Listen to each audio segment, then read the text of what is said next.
Start with the jug up high and the cup tilted to create a larger surface area of the espresso. Pour a thin, constant stream of microfoam to pierce the center of the crema. As the cup starts to fill, tilt the cup more upright so as not to spill. Then bring the tip of the jug close to the surface of the milk, almost touching it. At this point, a white dot will start to appear. Pause, then pour again, very close to the surface. Repeat 2 to 3 more times, creating arcs.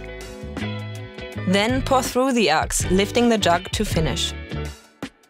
And that is how you create a tulip. Now for the Rosetta. Start with the jug up high and the cup tilted to create a larger surface area of the espresso. Pour a thin, constant stream of microfoam to pierce the center of the crema. As the cup starts to fill, tilt the cup more upright so as not to spill. Then bring the tip of the jug close to the surface of the milk, almost touching it. At this point, a white dot will start to appear. Keep steadily pouring, making the dot larger, gently moving your jug from left to right, creating leaves. Then, pour through the leaves, lifting the jug to finish. Good luck with your journey!